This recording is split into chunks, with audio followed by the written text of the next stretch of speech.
Hi all, welcome to this fourth edition of TechBuzz series. Myself Anuradha Apte. I am heading Engineering Excellence at Harbinger Systems. Today we'll be discussing on design thinking in HR process. So as we all know, the digital transformation of HR solutions is inevitable and the user-centric design thinking is the key to this digital transformation. We have Vibhuti Agrawal, our senior UI UX architect, to discuss in detail on this topic. So let me welcome Vibhuti. Good morning, Vibhuti. Good morning, Anuradha. Welcome to the show. Thank you so much. Okay, so we will be here discussing on design thinking, focusing on HR tech solutions. Sure. So what do you think? What's the design thinking process is all about? As we all know that design has a tremendous impact on human behavior and thus affect the change. So design thinking is a very people-oriented and a prototype-driven approach which helps giving solutions which are very employee-engaging solutions and very user-centered focused solutions. This whole design thinking process is divided into various stages. Why so is because these different stages actually help the designers and the business teams in coming up with these user-focused solutions. So why do you think all our HR leaders are talking about all design thinking? This is because it focuses on problems that are people-oriented, the problems that are complex in nature. It ensures that HR transformations is done from the traditional process-oriented model to the people-oriented model, and that too happens with tailor-made employee solutions.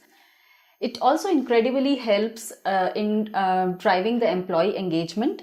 It's commonly said that design thinking brings the human back to HR. How to start with the design thinking process? As I said, yes, there are various stages of design thinking process. So the first stage is called the empathize stage. Why is it called empathize stage? Is because in this stage the designers are required to understand the people problem, the business problem, and they need to have a lot of empathy when they talk to the people. They have to really keep aside their assumptions and they need to gain insights of what people have to say. Yeah, so once we know the user problems, what are the further stages?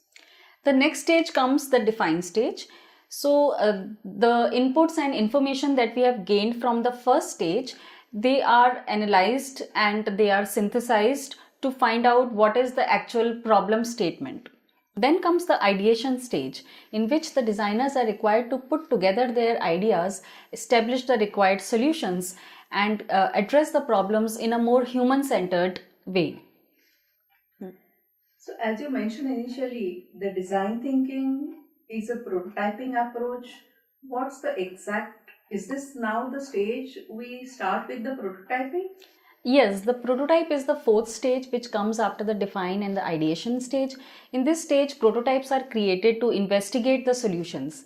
These can be further evaluated to find out whether to continue with these given solutions or the designers really need to think again about what to be proposed. And the final stage is called the test stage.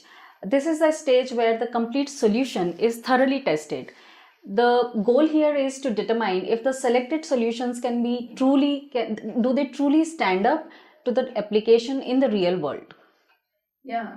So do you think it's the agile way of working? Yes, it is actually agile because, for example, in the prototype stage, we can quickly deliver the working prototype and get user feedback.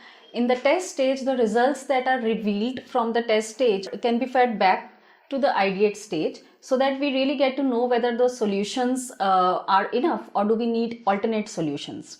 So it is an iterative refinement of the solutions. Great. So looks like design thinking process is a collaborative way. It's the collaboration between the users and the designers. Yeah.